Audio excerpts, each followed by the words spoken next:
그 택수에 대한 고민에서 시작해서 국내 그 인터넷 기업들의 사용 사례들을 봤는데 그 접근성은 제가 작년부터 한참 관심을 가졌던 주제 중에 하나인데요.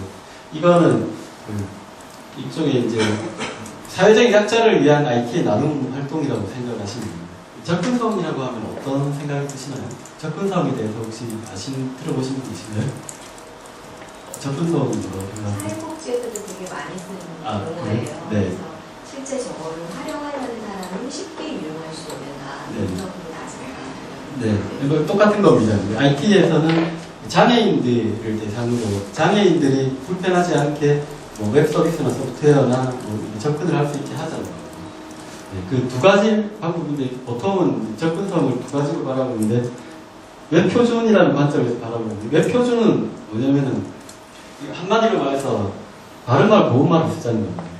개발자분들은 잘 알겠지만 우리가 프로그램을 짤 때는 프로그램의 언어로 프로그램을 짜잖아요. 근데 이 언어도 표준말이 있고 사투리가 있어요. 겉으로 보기에는 똑같지만 이걸 표준말로 짜느냐 아니면은 뭐 나만 알아볼 수 있는 사투리로 짜가지고 만드느냐에 따라서 천지 차이겠죠. 예를 들어서 우리는 웹브라우징을 할 때 인터넷 익스플로러들 많이 쓰시죠. 뭔지 모르고 쓰시는 분들이 더 많으세요, 사실. 네, 그런데 보통은 이제 마이크로소프트 인터넷 익스플로러를 많이 쓰는데 그걸로는 인터넷 뱅킹을 할 수 있지만 다른 웹브라우저로는 인터넷 뱅킹을 못하죠. 웹표준을 따르지 않기 때문이죠. 웹표준을 따르게 바른말 고운말을 쓰게 되면 어떤 브라우저나 아니면 우리는 보통 윈도우를 쓰지만 요즘은 맥킨토시도 많이 쓰잖아요. 맥도 쓰고 또 뭐 리눅스 같은 프로그램 그 OS를 쓰는 사람도 있는데 어떤 OS나 브라우저에서 접속을 하더라도 화면을 이제 차별받지 않고 이용을 할 수 있게 되는 거죠. 그런 관점에서 접근성을 얘기하고 주로 보통 이제 얘기하는 접근성은 장애인들을 위한 접근성입니다. 드림트리 사이트는 우리는 이렇게 보고 있잖아요. 이렇게 보이는 사람도 있습니다. 시각장애인들이죠. 보이지 않으면 여기서 어디에 들어가서 뭘 눌러야 될지 전혀 모르겠죠. 그 사람들도 보이지 않는 사람들이 이런 뭐 메뉴라든지 아니면 기능을 이용할 수 있게 하자는 게 접근성입니다. 네, 이런 부분이죠. 우리나라에서도 다행히 2007년에 장애인 차별 금지 및 권리 구제 등에 관한 법률이 제정이 됐어요. 노무현 정부 때 만들어진 건데요. 사실상 노무현 정부가 아니면 절대로 할 수 없을 거라는 정책이었죠. 그 핵심은 간단합니다. 지금도 이제 일부 시행이 되고 있는데 2015년까지는 개인 홈페이지를 뺀 모든 웹사이트가 장애인들의 접근성을 의무적으로 준수를 해야 되고요. 저걸 따르지 않으면 법적으로 이제 제재가 가해집니다. 예를 들어 드림트리에 들어와서 시각장애인이 메뉴를 음성으로 안내를 못 받는다든지 뭐 여기 그림이 있는데 그 그림이 무엇인지 설명이 빠져 있다든지 그렇게 되면은 접근성을 지키지 않는 장애인 차별 금지법을 어기게 되는 거죠. 우리만 그런 게 아니라 외국에서는 접근성을 지키는 사례들이 많이 있어요. 지금 안드로이드 폰, 스마트폰 쓰시는 분 계신가요? 네, 그 안드로이드 4.0으로 업데이트 하셨어요? 가장 최근에 나온 안드로이드 버전이죠. 안드로이드 아이스크림 샌드위치라고 하는데 안드로이드 4.0에는 들어가면은 저런 접근성이라는 메뉴가 있는데 물론 그 이전 버전에도 있긴 하지만 굉장히 취약했었는데요. 4.0처럼 기능이 많이 개선이 돼서 예를 들어서 이 처음 켤 때 시각장애인 눈이 안 보이잖아요. 접근성 기능을 켜고 화면을 이렇게 손으로 훑으면 그 화면 손가락 끝에 걸리는 메뉴들을 음성으로 자동으로 읽어줍니다. 네, 그런 기능도 있고요. 그 외에 뭐 여러 가지 기능이 있죠. 물론 텍스트 이제 저시력 장애인이나 약시들은 화면이 크기가 작으면 안 보이잖아요. 자동으로 텍스트를 키워준다든지 그리고 이제 고대비라고 해서 그 일반 이제 흰 바탕에 까만 글씨를 잘 못 읽는 장애인 시각장애인 분들이 계세요. 그런 분들을 위해서 바탕을 까맣게 하고 글자를 하얗게 해준다든지 그런 식의 설정들을 할 수 있는 겁니다. 애플은 진작에 그런 기능들이 있었어요. 접근성 시각장애인도 혹시 주변에 있으면 보시면 알겠지만 가장 많이 쓰는 핸드폰이 아이폰이거든요. 아이폰은 시각장애인들이 쓰기 가장 편한 핸드폰 쓰면서 거의 불편함을 못 느낄 정도로 접근성이 잘 돼 있어요.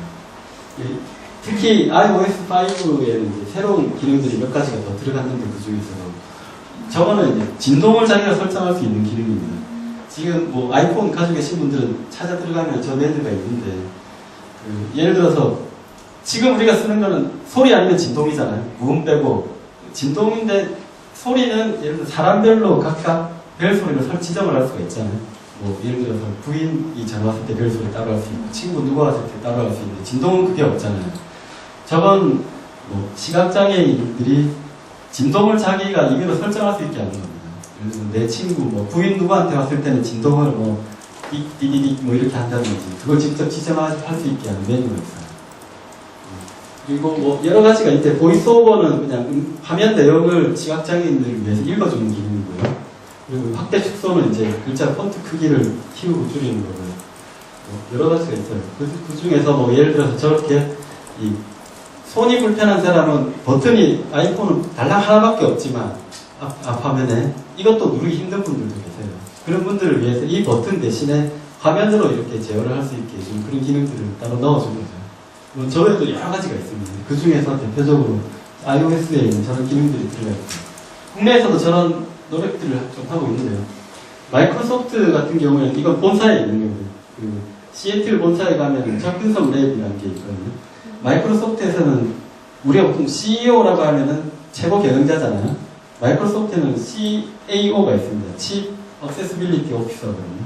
접근성을 그만큼 중요시한다는 뜻이죠. 접근성만 연구를 하고 그 분야에 대한 결정을 내리는 이사가 따로 있거든요. 최고이사가.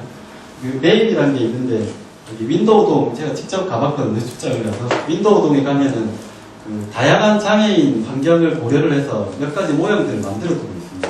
그래서 그 시나리오를 설정을 해서 이 사람은 뭐 30대 여성 시각장애인인데 무슨 일을 하는데 뭐가 불편하다. 그럼 이 사람들을 위해서는 이런 기기가 필요하다라고 모형을 만들어 줍니다. 저런 식의 점자 키보드 같은 것도 있고요.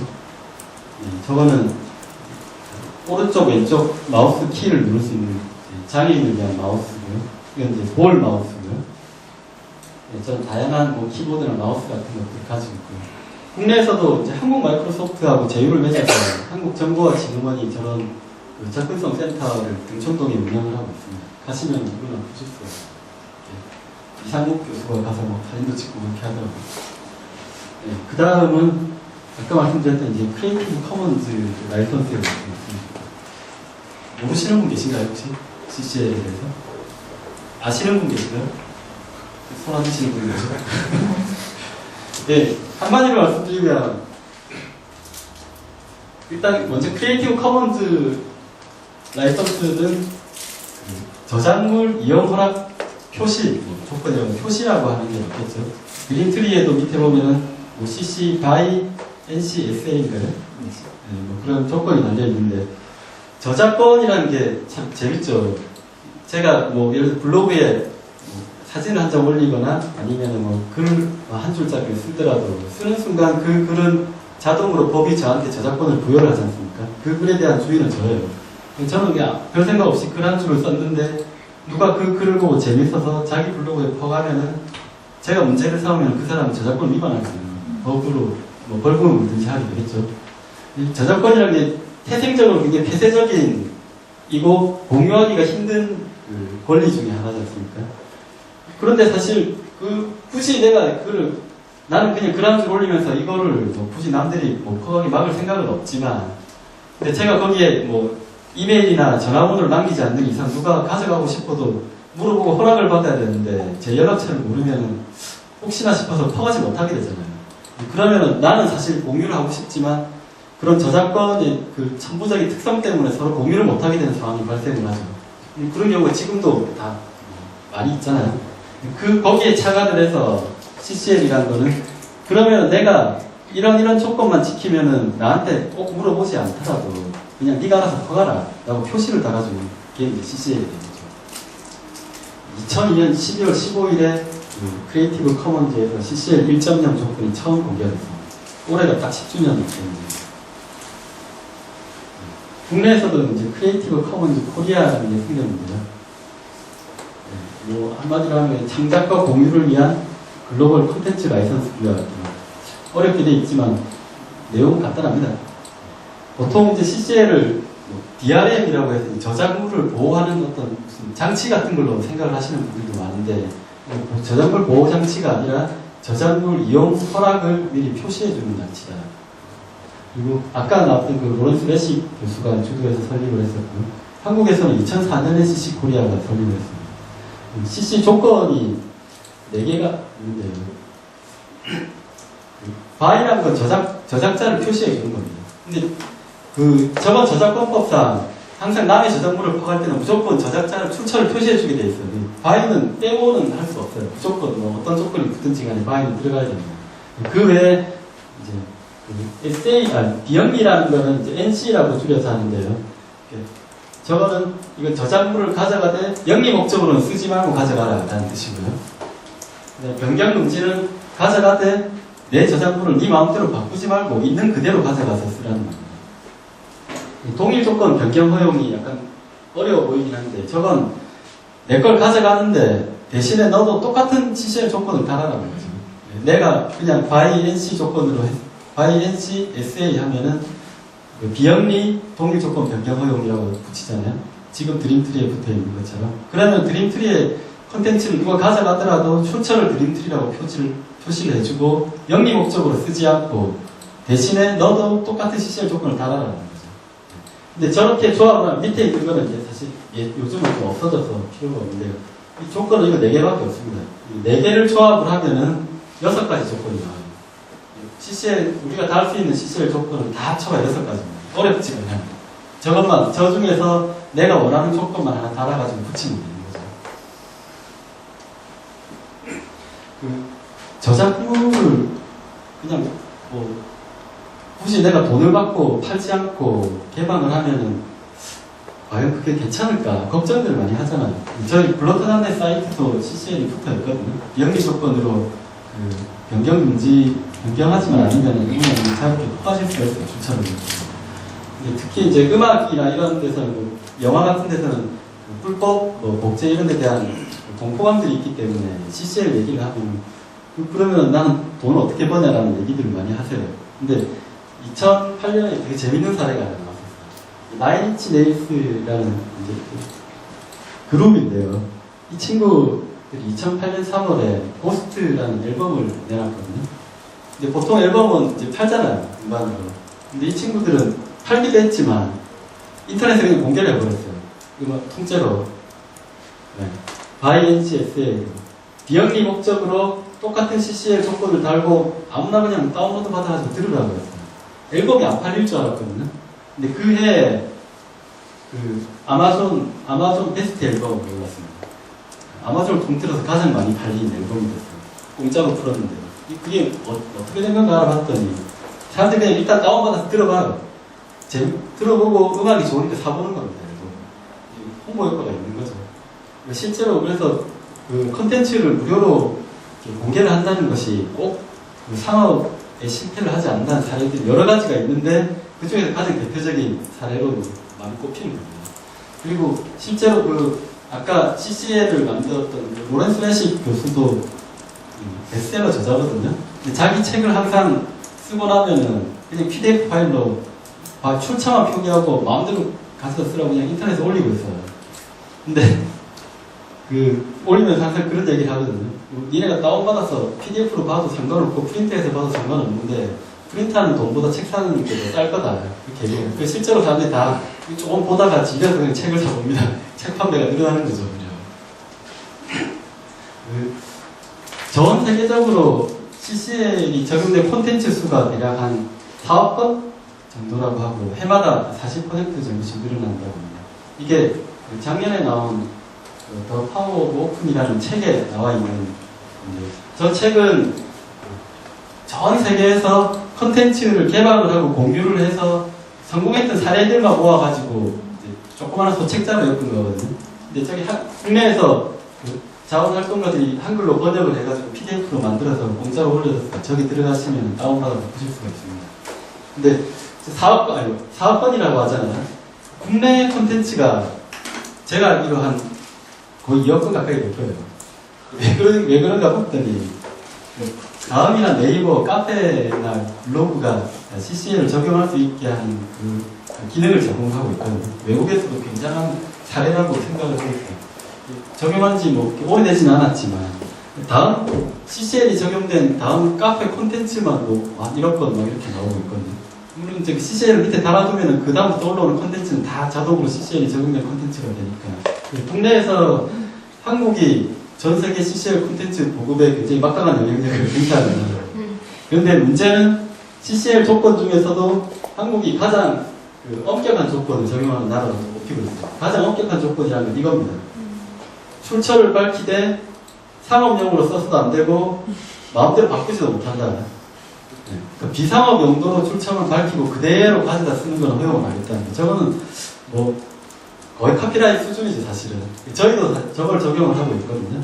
근데 사람들이 개방은 하고 싶지만 일말의 불안감 같은 걸 가지고 있는 거죠. 혹시 이걸 가지고 누가 뭘 다르게 쓰면 어떨까라는 게 있어서 되도록이면 좀 엄격하게 적용을 하는 편이고, 외국은 상대적으로 좀 자유롭게 설정을 많이 하는 편이에요. 한국 사례들을 어쨌든 저기 CC 글로벌에서 뭐 여러 가지로 굉장히 많이 주목을 하고 있고 인용들을 많이 하고 있습니다.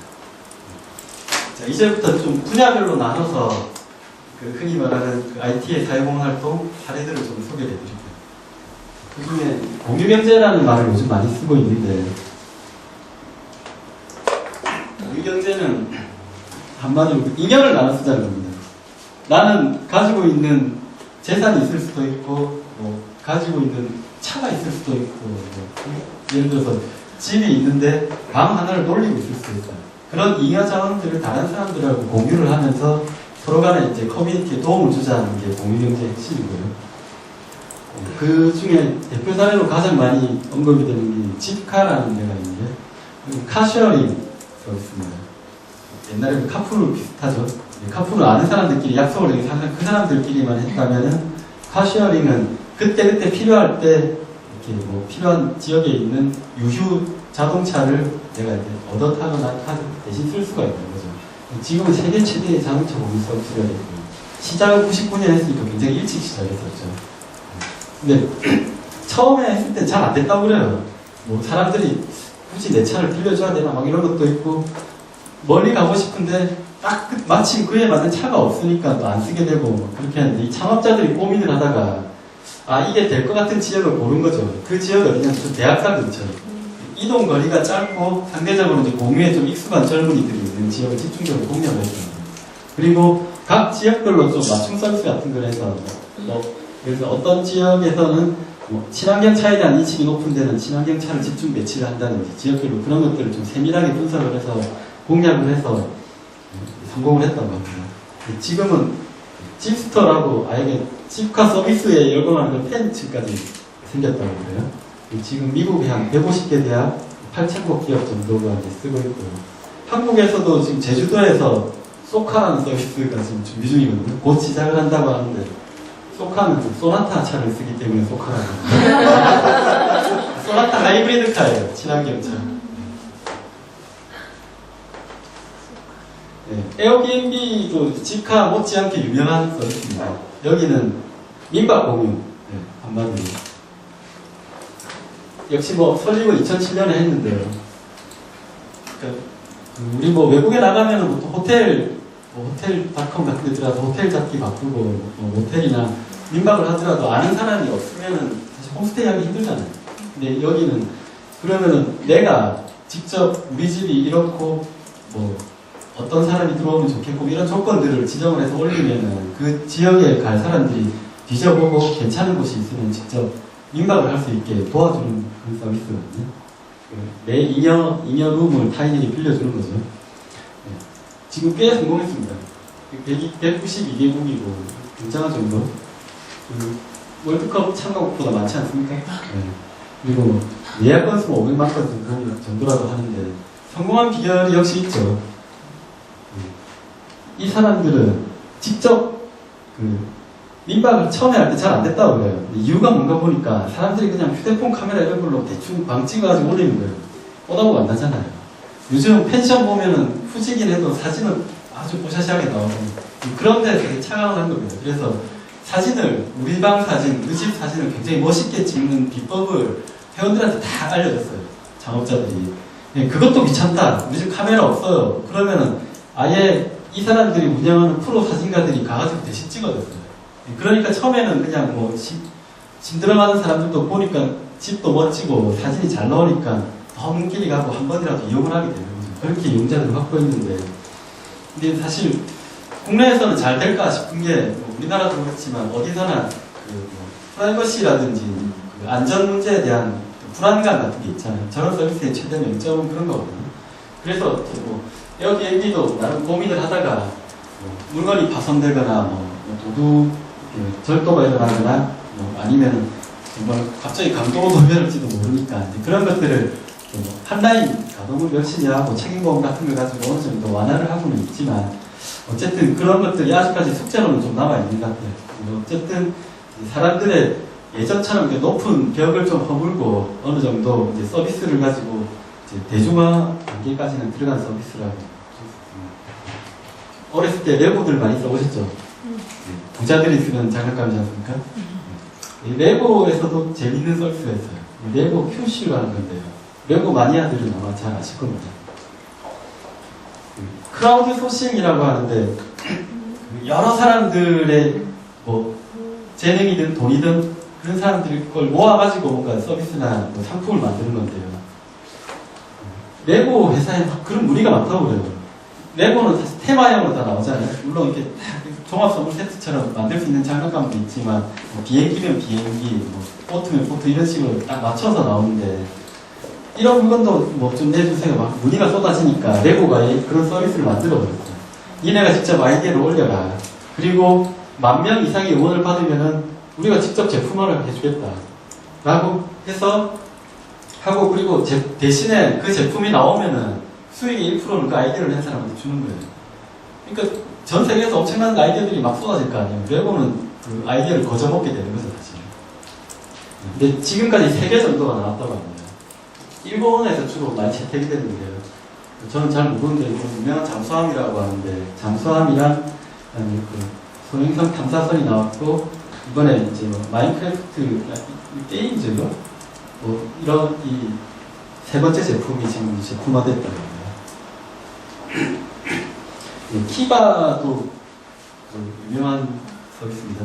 예전에 마이크로 크레딧이 한참 우리 얘기가 많이 했을 때 대표적인 사례로 많이 꼽혔었는데 마이크로 크레딧이긴 하지만 약간 방식이 좀 독특하고 재밌는 것입니다. 한마디로 온라인 P2P 마이크로 크레딧이라고 합니다. 마이크로 크레딧은 무담보 소액 대출이죠. 담보가 없는 사람도 자립할 수 있게 기반을 만들어주는 그 소액을 한 우리 돈으로 치면 500만원 정도의 금액을 저희로 대출을 해주는 건데요. 키바는 그 전 세계에서 투자자가 이제 제3세계를 대상으로 직접 대출을 해주는 서비스입니다.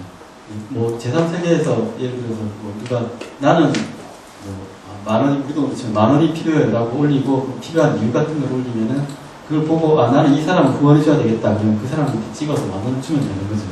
근데 뭐 담보도 없고 그리고 되게 보면은 정말 아쉬운 사람들이 손을 벌릴 거잖아요. 그럼 상환율이 굉장히 떨어질 것 같은데 오히려 99%가 상환율을 보이고 있어요. 은행도 없을 겁니다. 근데 그 비결이 몇 가지 이제 시행착오를 겪긴 했지만 키바에서는 그룹을 지어가지고 돈을 빌려주게 했거든요. 예를 들어서 내가 뭐 100만원이 필요하다. 그러면 나 혼자 100만원을 신청을 할 게 아니라 5명이서 내가 5 사람을 찾는 거예요. 5명이서 우리가 그룹을 지어서 대출 신청을 하는 거죠. 근데 만약 그 중에 한 명이 뭐 도망을 가거나 흔히 말해서 뭐 개똥 떼먹고 가는 식으로 도망을 가거나 아니면 도저히 나는 못 갚겠다고 배를 빼짜라고 나올 수도 있잖아요. 나머지 4명이 내 책임을 지는 겁니다. 그러면 내가 처음에 그룹 멤버들을 선정할 때 아무래도 좀 신중하게 결정을 하겠죠. 그리고 좀 신뢰가 갈 만한 사람들을 그룹으로 이제 팀 단위로 묶어가지고 올리겠죠. 그렇게 해서 상환율 위험을 좀 줄이는 방법이 있고요. 그리고 이번에 안철수 재단, 이제 안철수 연구소에서 사회공헌 재단을 만들면서 키바를 벤치마킹했다 이렇게 해가지고 유명해지기도 했었죠. 쉐어섬 슈가는 외국 서비스인데요. 이건 그냥 커뮤니티에서 물물교환하고 공유할 수 있는 서비스입니다. 국내에서도 좀 조금씩 하고 있는 걸로 알고 있는데 외국에서는 좀 이런 식의 지역 커뮤니티, 저기에서 커뮤니티, 지역 공동체를 말하는 거는 지역 커뮤니티끼리 저런 서비스들을 많이 하나 봐요. 이건 제가 오늘 발견한 서비스예요. 처음에 PDF 자료에는 없었는데요. 지혜를 공유할 수 있는 공간입니다. 아직 서비스가 활성화된 건 아니고 이제 막 베타 서비스를 시작한 것 같은데 국내 사례고 또 재밌어서 넣었는데 간단하게 말하면 멘토 멘티죠. 드림트리하고도 컨셉이 비슷하죠. 네. 그 멘토가 자기가 할 수 있는 그 아이디어를 직접 등록을 할 수가 있어요. 예를 들어서 뭐 현직 영어 선생님이 보니까 나와 함께 영어 공부를 계획해봐요 라고 뭐 1인당 참가비 10,000원, 뭐 몇 월 며칠 이런 식으로 올립니다. 그럼 그 보고 관심 있는 사람들은 신청을 하겠죠.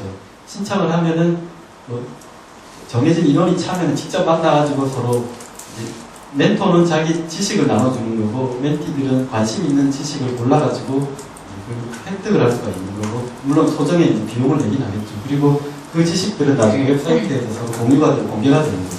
그런 서비스를 내놨더라고요. 네, 이제 돈을 모으는 서비스들을 좀 소개해 드리겠습니다. 이 킥스타터는 흔히 말하는 크라우드 펀딩 중에서 가장 유명한 서비스죠. 크라우드 펀딩은 내가 예를 들어 영화를 만들고 싶다. 그런데 투자자를 못 찾겠어요. 제작비가 없어요. 그러면은 내가 영화를 프로젝트를 올리는 거죠. 나는 이런 영화 줄거리, 이런 영화를 만들고 싶은데 500만 원이 필요해요. 라고 올리면 그걸 보고 여기 관심 있는 사람들이 10,000원이면 10,000원, 뭐 20,000원이면 20,000원, 뭐 100만 원이면 100만 원 이런 식으로 자기가 가능한 금액만큼 투자를 하는 겁니다. 근데 그 상환을 하는 방식이 다양한데요. 직접 원금을 상환을 해줄 수도 있고 아니면 10,000원을 낸 사람한테는 시사회 초대권 2장을 드리고 20,000원을 낸 분들한테는 시사회 초대권 2장이랑 뭐 예를 들어서 사운드 트랙 앨범을 하나 더 드리고 하는 식으로 이제 무형의 자산으로 자기가 직접 진행하는 프로젝트에 대한 어떤 물질적인 보상이 아니라 뭐 문화적인 보상이라든지 다른 방식의 보상들도 할 수 있는 그런 서비스고요. 국내에서 이제 소셜 펀치라고 저런 사회운동 프로젝트들에 이제 주로 이제 많이 모금을 하는 건데 진보넷에서 만든 크라우드 펀딩 서비스가 있고요. 굿펀딩이라고 저것도 비슷한 서비스입니다. 약간 창작 프로젝트, 문화 프로젝트 이런데 이제 그 크라우드 펀딩을 할 수 있는 서비스고요. 굿펀딩에서는 이번에 그 만화가 강풀 아시죠? 강풀에 20몇 년? 26년? 네, 26년 크라우드 펀딩 시작했었죠. 광주항쟁을 소재로 한 영화인데 제작이 안 돼서 이번에 크라우드 펀딩을 하고 있다고 합니다. 플래터도 좀 비슷한 방식인데 여기 좀 색다른 크라우드 펀딩. 이건 콘텐츠 제작자에게 이제 일반인들이 후원을 해주는 건데 오마이뉴스 보면은 이 기사에 후원하기 단추 달려있잖아요. 그거하고 조금 비슷합니다. 근데 방식이 조금 다른데 이건 웹2.0 한참 얘기할 때 이 서비스가 나왔거든요. 그때는 이제 블로거들이 나는 좋은 컨텐츠를 올리고 사람들한테 보여주지만 실제로 블로거들이 수익을 내는 방법은 구글 애드센스 다는 거 말고는 방법이 없었죠. 그래서 그러면은 좋은 컨텐츠를 올리는 블로거나 뭐 아니면 뭐 동영상을 올리는 사람한테 뭔가 좀 우리가 도움을 줄 수가 없을까? 그런 아이디어를 가지고 만든 게 플래터인데요. 이런 식이죠. 제가 이제 후원을 해주겠다라고 생각을 하면은 나는 우선 후원 금액을 먼저 지정을 합니다. 나는 10만원, 나는 10만원을 내겠다라고 하고 이 플래터 버튼은 뭐 블로그를 운영하는 사람이든 홈페이지를 운영하는 사람이든 누구나 붙일 수가 있거든요. 근데 나는 10만원을 설정을 하고 이렇게 인터넷을 돌아다니다가 뭐 예를 들어서 드림트리에 들어왔는데 그 밑에 플래터 버튼이 붙어 있어요. 읽어봤는데 이 컨텐츠가 마음에 들어요. 그럼 플래터 버튼을 누르면 됩니다.